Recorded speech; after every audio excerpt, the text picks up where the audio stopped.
Welcome to S6 TV Telugu news బులెటిన్ల ముందుగా headlines. ఏపీలో మొంత నష్టం 6,352 కోట్లు. అమిత్ షాకు వివరణ ఇచ్చిన మంత్రి లోకేష్.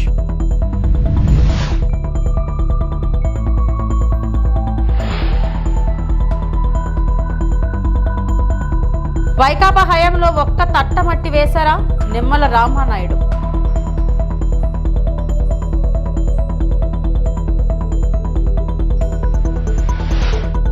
తిరుమలలో పొగమంచు, ఆహ్లాదకర వాతావరణం.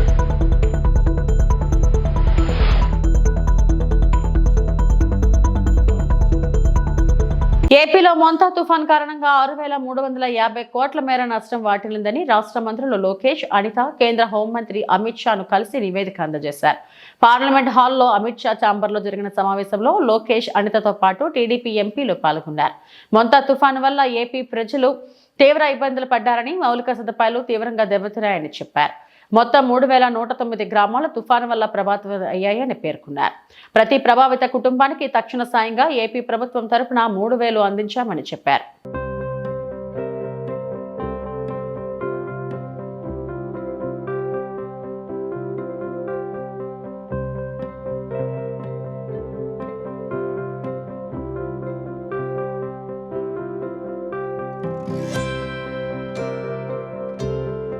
వైకాపా ప్రభుత్వంలో ఒక్క తట్ట మట్టి కూడా చేసిన పాపాన పోలేదని మంత్రి నిమ్మల రామానాయుడు విమర్శించారు. రాయలసీమ జీవనాడి హంద్రినవకు 5 ఏళ్ల జగన్ పాలనలో చేసిందేమీ లేదని అన్నారు. మంగళగిరిలో ఆయన మీడియాతో మాట్లాడారు. కూటమి ప్రభుత్వం వచ్చిన తర్వాత తొలి ఏడాదిలోనే హంద్రినివకు 3,869 కోట్లు వెచ్చించినట్లు చెప్పారు.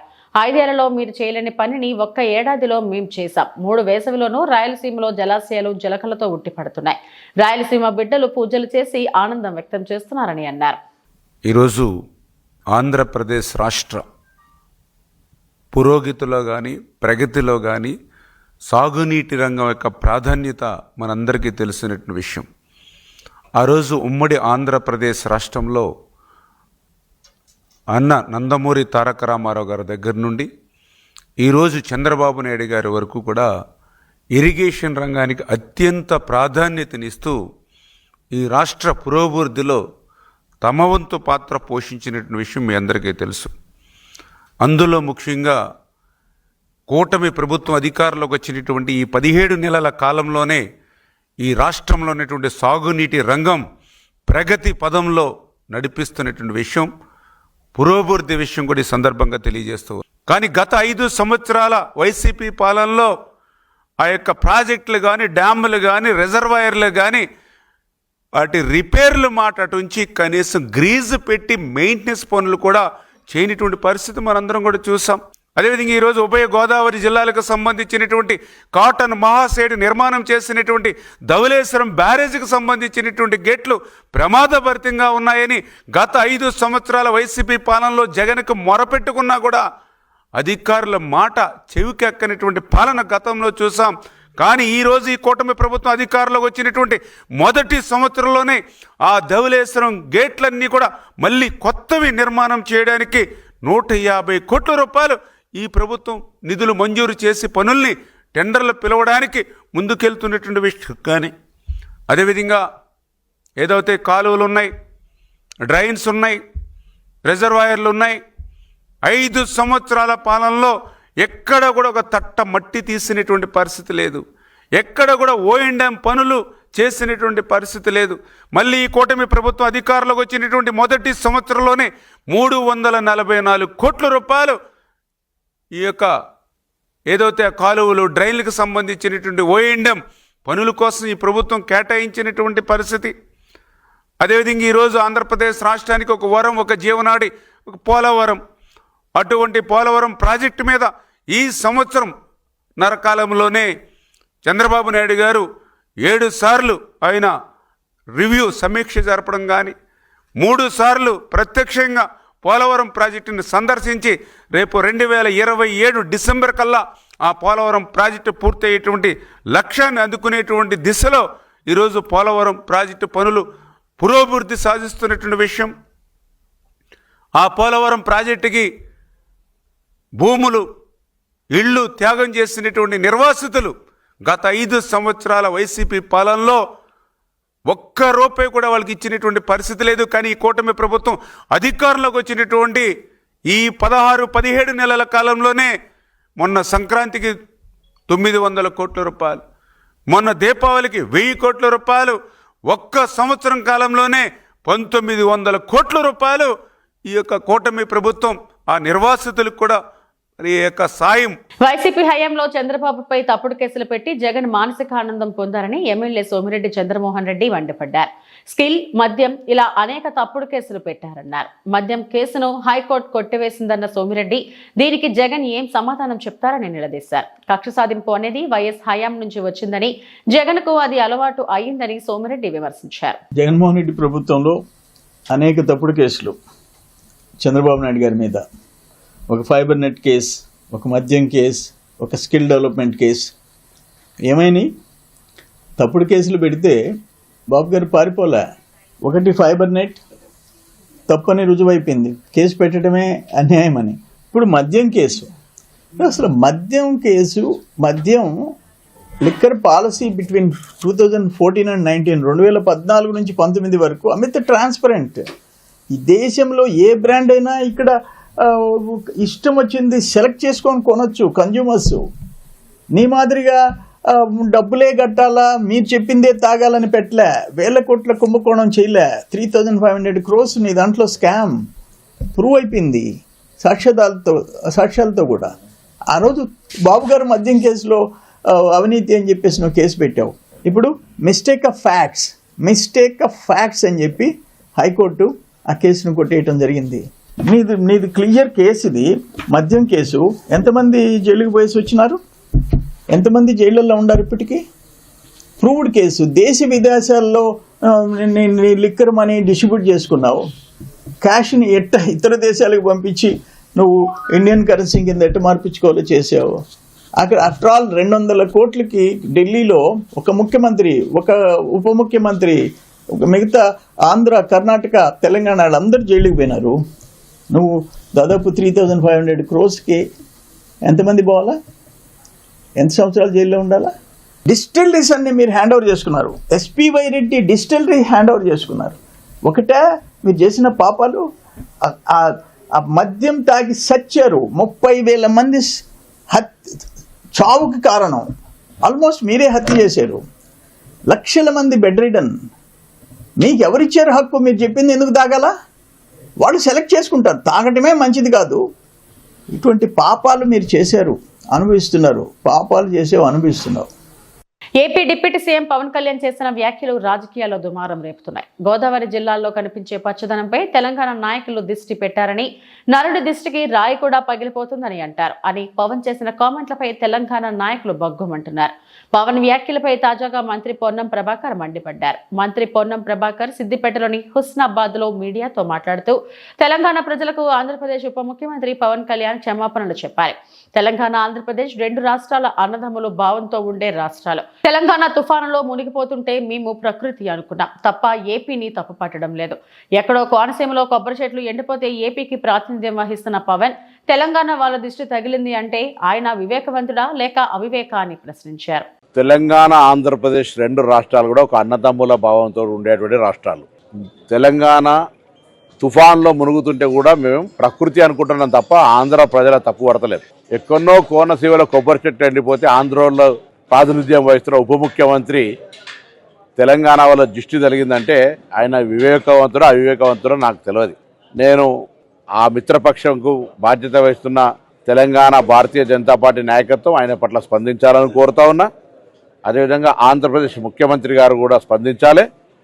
స్వయంగా భారతీయ జనతా పార్టీ పొత్తున్నది కాబట్టి ఇందులో ఇటువంటి కక్షపూరిత 2 రాష్ట్రాల మధ్యలో వైషమ్యాలు కలిగేటువంటి మాటలు మాట్లాడడం అనేది దురదృష్టకరం. నేను ఇంతకుముందు చెప్పినట్టుగా ఆంధ్రాలో తుఫాన్ వస్తే తెలంగాణ మొన్న హుస్నాబాద్ కూడా మునిగింది.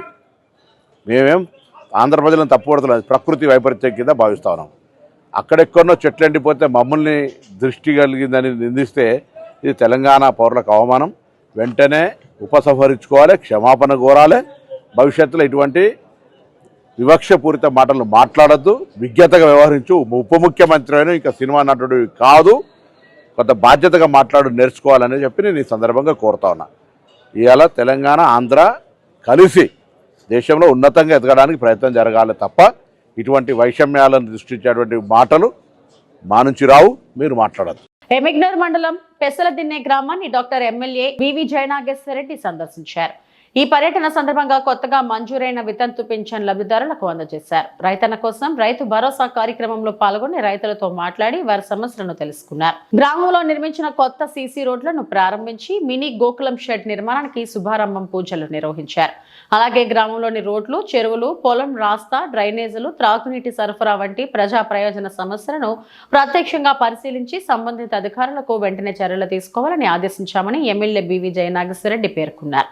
గ్రామ ప్రజలకు తల్లికి వందనం, మెగా డిఎస్సి, మహిళలకు ఉచిత బస్ ప్రయాణం, రైతు భరోసా మరియు ఇతర ప్రభుత్వ పథకాల గురించి అవగాహన కల్పించారు. గ్రామ అభివృద్ధి మరియు ప్రజల సంక్షేమం కోసం ప్రభుత్వం కట్టుబడి ఉందని ఎమ్మెల్యే బివి జయనాగేశ్వరరెడ్డి హామీ ఇచ్చారు. ఊరిలో ఉన్నప్పుడు గతంలో ప్రచారం చేశారు. ఏమని చెప్పారు? జయనాగేశ్వరరెడ్డి ఇక్కడ ఉండడు, లేకపోతే ఎక్కడికో ఊరికి పోతాడని చెప్పి నేను ఎలక్షన్ల ముందు చెప్పాను. అదే విధంగా ఈ రోజు చెబుతున్నా, ఇక్కడ ఎమ్మెగనూరులో నా తండ్రి బివి మోహన్ రెడ్డి గారి కొడుకుగా ఇదే ఊరిలో ఎమ్మెగనూరులో నా ఆధార్ కార్డు ఎమ్మెగనూరే, నా బిడ్డ, నా భార్య, నా సంసారము ఎమ్మెగనూరులోనే ఇంట్లోనే. మీరు చీమ చిటుక్కంటే అర్ధరాత్రి అయినా మీకు ఏదైనా కానీ వచ్చి నిలబడే జయనాగేశ్వరుడు ఇక్కడ ఉన్నాడు. ఎవరు కూడా ఎవరికి అదలడము బెదలడము చేయాల్సిన అవసరమే లేదు. ఇప్పుడు మాట్లాడుతున్నారు రాజకీయం మారుతుందంట. రాజకీయం మారిన తర్వాత స్థానిక సంస్థల్లో పాపం జెండా ఎగరేస్తారంట. ఏమి రకంగా ఎగరేస్తారు? ఇక్కడున్న ప్రతి కార్యకర్తకు, ప్రతి నాయకుడికి చెబుతున్నా, ఏ రోజైనా ఎప్పుడైనా గాని ఈ గ్రామంలో అభివృద్ధే కాదు, రాజకీయం కూడా మనం చూసుకోవాల్సిన బాధ్యత మన మీద ఉంది. ఇక్కడ ఈ ఊరిలో మంచి జరగాలన్నా, చెడు జరగాలన్నా రాజకీయ నాయకుల ప్రోద్బలంతోనే జరుగుతూ ఉంటుంది. నేను ఈ గ్రామంలో ప్రత్యేకంగా చెప్పిపోతున్నా, ఈ రోజు మన నాయకులకు, కార్యకర్తలకు, ప్రతి ఒక్కరికి చెబుతున్నా, ఎవరు కూడా దౌర్జన్యంగా చేసి ఎవరైనా గాని మన జోలికొచ్చి పడుగు బలహీన వర్గాలు, ఎస్సీ ఎస్టీ మైనారిటీల పట్ల పొలాలు గాని, పొలాలకు నీళ్లు గాని తప్పుడు రాజకీయాలు చేస్తే తోలు తీస్తామని చెబుతున్నా. ఎక్కడ కూడా ఎవరు భయపడాల్సిన పని లేదు. అదే విధంగా ఇక్కడున్న మన నాయకులు, కార్యకర్తలు కూడా చెబుతున్నారు. నర్సీపట్నంలో 15 కోట్ల రూపాయల విలువైన భూమిని అయ్యన్న అండతోనే కొంతమంది వ్యక్తులు ఆక్రమిస్తున్నారని, దీనిపై చట్టపరమైన చర్యలు తీసుకోవాలని మాజీ ఎమ్మెల్యే ఉమాశంకర్ గణేష్ ప్రభుత్వాన్ని డిమాండ్ చేశారు. నర్సీపట్నంలో ప్రభుత్వ భూమిలో అక్రమంగా నిర్మాణం అవుతున్న సోలార్ ప్లాంట్ పనులను గణేష్ తన కార్యకర్తలతో కలిసి పరిశీలించారు. నర్సీపట్నం మున్సిపాలిటీలో బలఘట్టం ఏరియాలో అన్నవరం శ్రీ సత్యనారాయణ స్వామి దేవస్థానం వారికి సర్వే నెంబర్ 647లో విస్తీర్ణం 18 ఎకరాలు మరియు సర్వే నెంబర్ 648లో విస్తీర్ణం 12 ఎకరాలు 20 సెంట్ల చొప్పున భూమి కలదు. సుమారుగా 30 సంవత్సరాల పైనుండి ఆ భూములను ఆయా ప్రాంత రైతులు వ్యవసాయం చేస్తూ ప్రభుత్వంకు లీజుకు చెల్లిస్తున్నారు. ఈ భూమిని దేవాదాయ శాఖ వారు వేలంపాట ద్వారా రైతులకు ఇస్తుండేవారు. లీజుదారులు ఆ భూమిలో ఆగాకరకాయ, బేర వంటి కూరగాయలు పండించేవారు. ఆ విషయాన్ని గమనించిన కొందరు అధికార పార్టీ రాజకీయ నాయకులు సుమారుగా 30 ఎకరాల 20 సెంట్ల భూమిని ఆక్రమించినప్పటికీ దేవాదాయ శాఖ వారు ఏమీ పట్టించుకోలేదు. విషయాన్ని గమనించిన మేము ఆ భూములను పరిశీలించగా ఇనపరాడ్లు పాతి సోలార్ ప్లేట్లు అమర్చి తద్వారా ఆర్థిక లావాదేవీలు చేసుకోవడానికి ఎండోమెంట్ భూములపై ఆర్థిక స్తోమత కలిగిన మరియు ప్రముఖ టీడీపీ నాయకులు ప్రయత్నాలు చేస్తున్నట్లు సమాచారం. ఎటువంటి హక్కు లేకుండా సదరు వ్యక్తులు ప్రభుత్వ భూమిని కబ్జా చేసి వ్యాపార అవసరాలకు 2 నెలల నుండి ఆ భూములలో దౌర్జన్యంగా కోట్ల విలువైన ప్రభుత్వ భూమిని ఆక్రమించి పనులు చేస్తున్నప్పటికీ ఎండోమెంట్ డిపార్ట్మెంట్ వారు కనీసం కన్నెత్తి చూడకపోవడం పలు అనుమానాలకు కలిగిస్తుంది. ప్రభుత్వ భూమిని ఆక్రమిస్తున్న వారిపైన, అధికారులపైన చట్టపరమైన చర్యలు తీసుకోవాలని డిఎస్పీ శ్రీనివాసరావు కలెక్టర్కు ఫిర్యాదు చేశారని తెలిపారు. ఈ ప్రాంతంలోనే, ఈ భూమిలోనే ఏదైతే అన్నవరం దేవస్థానం సంబంధించిన భూములు ఉన్నాయో సర్వే నెంబర్ 647, 648లో ఇక్కడ బీరకాయలు కానీ, అలాగే ఆగాకరాయ కానీ, కూరగాయలన్నీ కూడా ఇందులో పండించారు. ఆగస్టులో ఎప్పుడైతే ఇవాళ టైం అయిపోయిందో 2020 ఆగస్టులో వెంటనే నెక్స్ట్ మళ్ళీ వేలం వేయాలి, మళ్ళీ వేలం పాట పెట్టి మళ్ళీ ఎవరైనా రైతులు వస్తారని చెప్పి చేయరు. కానీ ఈ ప్రభుత్వం ఈ 3 నెలల నుంచి పెట్టకుండా ఏదో మెగా కంపెనీకి ఇచ్చినట్టుగా మాకు తెలిసింది. అయితే అంటున్నది ఏదంటే మీరు అనుమతులతో చేయండి తప్ప అనుమతి లేకుండా, మాకు తెలిసింది నిన్న మేము ఏదైతే సత్యనారాయణ స్వామి దేవస్థానం ఉన్నారో అధికారులు వాళ్ళతో మేము మాట్లాడితే ఇక్కడ సోలార్ ప్రాజెక్ట్ ఏదో పెడుతున్నారట మీ భూముల్లో ఎంతవరకు అంటే మేము ఎవరికి పర్మిషన్ ఇవ్వలేదని చెప్పి వారు క్లియర్గా చెప్పడం జరిగింది. వారు పర్మిషన్ ఇవ్వాలన్నప్పుడు మీరు ఎందుకు చర్యలు తీసుకోవాలని చెప్పి అడగడం కూడా జరిగింది మేము అందరం కూడా. అయితే మేము ఒకటే అంటున్నాం, మీరు ఈ రోజు సోలార్ పెడతారా, ఇంకోటి పెడతారు, ఇంకోటి ఏదైనా పెట్టుకోండి మీరు, కానీ ఇక్కడ అనుమతులతో చేయాలని చెప్పి మా ఉద్దేశం. ఇక్కడ స్పీకర్ అయ్యేంద్ర పాత్రి గారు ఉండి స్పీకర్ అయ్యేంద్ర పాత్రి గారి సమక్షంలో జరుగుతుంది ఇదంతా. ఎందుకంటే స్పీకర్ గారు తెలియకుండా ఇదేం జరగదు. ఇన్ని కోట్ల ప్రాజెక్టు, కోట్ల విలువ చేసే భూముల్లో సుమారుగా 20 సంవత్సరాలు 30 సంవత్సరాలు లీజులు చేసుకొని ఒక పెద్ద సోలార్ ప్రాజెక్ట్ పెడతారంటే అయ్యేంద్ర పాత్రి స్పీకర్ అయ్యేంద్ర పాత్రి గారు తెలియకుండా జరగదు. అయ్యేంద్ర పాత్రి గారి సమక్షంలోనే అయ్యేంద్ర పాత్రి కన్సల్లోనే జరుగుతుంది ఈ ప్రాజెక్టు. కానీ మేమంటున్నాం అంటే చేసుకోండి ప్రాజెక్టు, మేము అంటలేదు, మేము అడ్డుపడడానికి ఏం లేదు. ఈ ప్రాజెక్టు అనుమతులతో చేయాలి ప్రభుత్వం అనుమతులు. నాకు తెలిసి ఈ రోజుకి కూడా ఒకటి కూడా రాలేదని చెప్పి మాకు తెలిసింది. అందుకని ఇవన్నీ కూడా పరివి చేస్తున్నాం. ఇప్పుడు వెంటనే ఈ రోజే మేము ఆర్డీఓ గారికి, ఇక్కడ డిఎస్పీ గారికి కంప్లైంట్ చేస్తాం. ఎవరైతే అక్రమంగా అనుమతులు లేకుండా ఏదైతే చేస్తున్నారో వాళ్ళపై చర్యలు తీసుకోవాలని చెప్పి ఒకటి, అలాగే గౌరవ కలెక్టర్ గారికి, అలాగే గౌరవ ఎస్పీ గారికి కూడా ఇప్పుడు ఫిర్యాదు చేసే కార్యక్రమం చేస్తాం కనుక వెంటనే ఇప్పటికైనా సరే మరి అధికారులందరూ కూడా దీనిపై అధికారికంగా అనుమతులు లేకుండా చేస్తున్నందుకు వాళ్ళందరి మీద చర్యలు తీసుకోవాలని చెప్పి మేము డిమాండ్ చేస్తున్నాం. రేపు రాబోయే రోజుల్లో కానీ మళ్ళీ కానీ ఈ అనుమతి లేకుండా చేస్తే మాత్రం పార్టీ పెద్ద ఎత్తున ఈ కార్యక్రమం ఆందోళనకార్యం చేస్తామని చెప్పి ఈ సందర్భంగా తెలియపరుస్తూ మరొకసారి స్పీకర్ అయ్యేంద్ర పాత్రి గారికి చెప్పేది ఏంటంటే, మీ ఆధ్వర్యంలో జరుగుతున్న ఈ ప్రాజెక్ట్ని అనుమతులతో చేయండి తప్ప అనధికారికంగా అధికారం ఉంది కదని చెప్పి అనధికారికంగా కొన్ని కోట్ల రూపాయలు విలువ చేసే భూమిలో మీరు మరి దారాదత్తం చేసే విధంగా ప్రైవేట్ వర్క్ చేయవద్దని చెప్పి మీ ద్వారా అయ్యేంద్ర పాత్రి గారికి చెప్పడం జరుగుతుంది. ఏజెన్సీ ప్రాంతమైన ములుగు జిల్లా వెంకటాపురం మండల కేంద్రంలో అల్పాకా ఇసుక క్వారీ కోసం ఇసుకలో ఏకంగా కిలోమీటర్ల కొద్దీ రహదారులు నిర్మించి భారీ అక్రమాలకు పాల్పడుతూ యథేచ్ఛగా ఇసుక దోపిడీ చేస్తున్న సదరు రైజింగ్ కాంట్రాక్టర్ చూసి చూడనట్లు మామూలు మొత్తంలో మైనింగ్ శాఖ పట్టించుకొని రెవెన్యూ అధికారులు ప్రభుత్వ నిబంధనల ప్రకారం 2 క్యూబిక్ ఇసుక తీయవలసి ఉండగా భారీ యంత్రాలతో యథేచ్ఛగా లోతట్టు ఇసుక తీసి భూగర్భ జలాలు దెబ్బతినేలా చేస్తున్న రేసింగ్ కాంట్రాక్టర్ అదేవిధంగా ఇసుక లారీలకు పార్కింగ్ స్థలం కేటాయించకుండా రోడ్డుపైనే నిలుపుదల చేసి ఒక్కొక్క లారీకి సీరియల్ ఛార్జ్ 200 రూపాయలు, జేసీబీ ఛార్జ్ 200 రూపాయలు, లోడింగ్ ఛార్జ్ 2500 రూపాయలు, మొత్తం 2900 రూపాయలు వసూళ్లకు పాల్పడుతున్నారు. లోడింగ్ ఛార్జ్ ఫ్రీగానే కదా, లారీ డ్రైవర్లు కాంట్రాక్టర్ని నిలదీయగా డబ్బులు ఇస్తేనే లోడింగ్ జరుగుతుంది, లేకపోతే పక్కకు పెట్టండి అంటూ బెదిరింపులకు పాల్పడుతున్నాడని సదరు రేసింగ్ కాంట్రాక్టర్ పై చర్యలు తీసుకోవాలని లారీ డ్రైవర్ సంబంధిత అధికారులకు ఆవేదన వ్యక్తం చేశారు.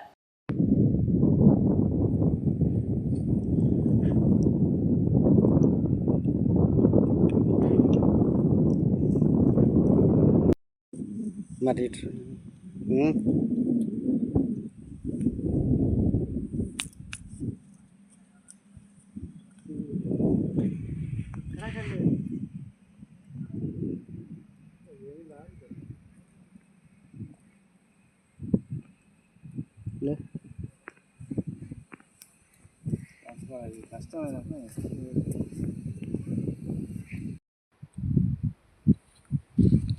అన్న చెప్పండి, లోడింగ్ ఛార్జ్ ఎంత తీసుకుంటున్నారు?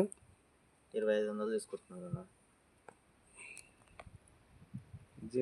జేసీబీది జేసీబీ ఒక 200, సీరియల్ వచ్చేసి ఒక 200, మొత్తం 2900 తీసుకుంటున్నారు. ఎప్పుడు వచ్చారు మీరు? నిన్న అంతేనా? నైట్ 12:30 అంటే వెళ్ళిపోతున్నారు అయితే. గవర్నమెంట్ తీసుకోమన్నారు, అది ఫ్రీ అన్నారు కదా. గవర్నమెంట్ ఫ్రీ అనే వీళ్ళకి కూడా ఉంటుంది కదా ఫ్రీ అంటే లోడింగ్ ఆఫీస్ మాకు రోడ్ల పోయి బాగా డబ్బులు చేస్తే ఇక ఊర్లోకి ఇబ్బంది కదా, ఫ్రీ అని చెప్పి ఇబ్బంది చేస్తున్నారు. ఫ్రీ ఏమి ఇస్తలేదు. అంటే డబ్బులు ఇస్తేనే లోడ్ చేస్తూ ఉన్నారు, 2500 ఇస్తేనే లోడ్ చేస్తూ ఉన్నారు, లేకపోతే బండి పక్క పెడుతున్నారు.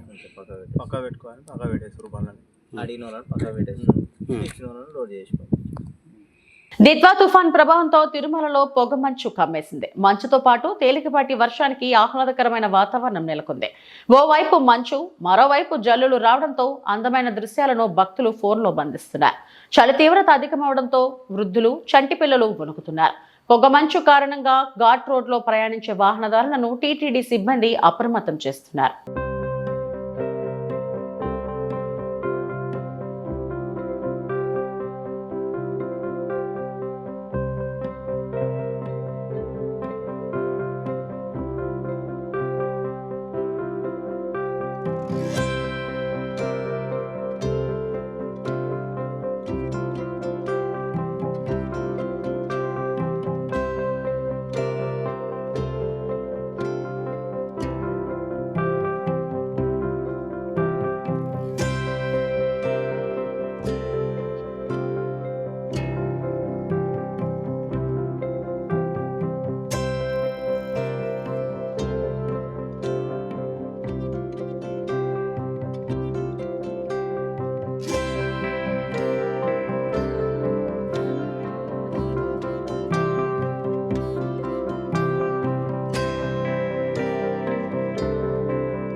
విజయనగరం జిల్లా బాడంగి మండలం కేంద్రంలో నేడు మండలాభివృద్ధి కార్యాలయంలో హిందుస్థాన్ పెట్రోలియం కార్పొరేషన్ లిమిటెడ్ వారు విశాఖపట్నం నుండి రాయ్పూర్ వరకు భూగర్భ పైప్ లైన్ చేయటకు సిద్ధంగా ఉందని పిఎస్ యాక్ట్ 1962 ప్రకారం సెక్షన్ 3(1) నోటీసులు జారీ చేయబడింది. ఇందులో భాగంగా విజయనగరం జిల్లాలో 64 గ్రామాలు పైప్ లైన్ వేటుకు రెడీ చేశారు. అందులో భాగంగా బాడంగి మండలంలో పిండ్రంగివలస, వీరసాగరం, బాడంగి, ముగడ, భీమవరం, పాల్తేరు ఈ ప్రాజెక్ట్ ఈ 6 గ్రామాల నుండి వచ్చిన రైతులు రానున్న రోజుల్లో మీ కంపెనీ కాకుండా వేరే కంపెనీ వస్తుందని గ్యారంటీ లేదు కనుక మాకు ఈ ప్రాజెక్ట్ కు పొలం ఇవ్వడానికి ఇష్టం లేదని కొంతమంది రైతులు కోరుకున్నారు.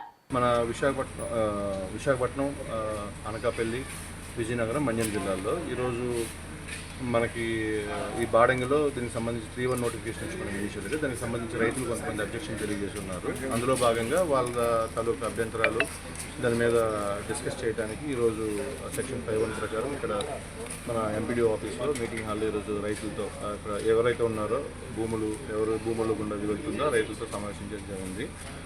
రైతులందరూ కూడా వాళ్ళ అభ్యంతరాలను తెలియజేశారు. అందులో ముఖ్యంగా ఏంటంటే మనకి ఈ పైప్ లైన్ జరగటం వల్ల భూమి విలువ అనేది తక్షణమే తగ్గిపోతుంది. అలాగే పంటలు కూడాను పండించుకోవడానికి రిస్ట్రిక్షన్స్ అంటే మనకి ఏమైనా స్ట్రక్చర్స్ కానీ తోటలు వేసుకోవడానికి కూడా అనుమతులు ఉండవు. వ్యవసాయం కూడాను తగ్గిపోతుంది అనేది అందుకు ఇది మీరు మా భూముల్లో విరమించుకొని రీరూట్ చేయవలసిందిగా అందరూ కూడా తెలియజేస్తున్నారు. బట్ ఈ యాక్ట్లో మనం ఏంటి అంటే ఈ పంటలు కానీ స్ట్రక్చర్స్ కానీ చెట్లు కానీ ఉంటే దాన్ని మన కన్సర్న్ డిపార్ట్మెంట్ నుంచి అసెస్ చేసి దానికి 2 రెట్లు అనేది పే చేయడం జరుగుతుంది. పంట ఒక్కదానికి కాకుండా రెండు పంట కాలాలకు కూడా మనం ఇస్తాము. దీనికి ఎడిషన్గా మనము ఈ కొన్ని కండిషన్స్ ఉండడం వల్ల ఎడిషనల్ కాంపన్సేషన్ కూడా భూమి విలువలో కొత్త చట్టం భూసేకరణ చట్టం ప్రకారం నిర్ణయించి అంటే 2.5 రెట్లు చేసి దాంట్లో 10% అనేది మనం చేయడం జరుగుతుంది. ఇవన్నీ కూడాను మళ్ళీ వాళ్ళకి రాతపూర్వకంగా తెలియజేస్తాం. ఇది ఓవరాల్. Thank you. అందరికీ నమస్కారం. మాది వీరసారంగా నా పేరు పక్కల సత్యనారాయణ. మాకు హెచ్పిసిఎల్ పైప్ లైన్ వేయడం వల్ల మా విలేజ్లో ఉండే రైతులందరికీ కూడా చాలా ఇబ్బంది. అది వేయడం వల్ల మా భూములు వాల్యుయేషన్ తగ్గిపోతుంది. ఇట్టి పరిస్థితులు కూడా మాకు ఆ లైన్ వేసే అవసరం మాకైతే లేదు. రూట్ వేసుకోండి దయచేసి అందరినీ కోరుకుంటాం. దీని ముందు ఆర్టీఓ రామచంద్రపురం చేసి ఇక్కడికి మొన్న డిసెంబర్లో వచ్చాం. జనరల్గా ఈ పోస్ట్ ఏంటంటే మనకి ఏదైనా ల్యాండ్ ఎక్విజిషన్స్ ఎవరికైనా కంపెనీలు భోగాపురం ఎయిర్పోర్ట్ దానికి ఒక ల్యాండ్ ఎక్విజిషన్ ఇలా ఉంటారు. ఎందుకంటే ఇటు పబ్లిక్ కి ఎవరైతే రిక్విజిషన్ ఏజెన్సీ ఉందో వాళ్ళకి మధ్యస్థంగా ఇవ్వడం ఉండేదానికి చేస్తారు. యాజ్ పర్ యాక్ట్ మనకి కాంపిటెంట్ అథారిటీ అంటాం.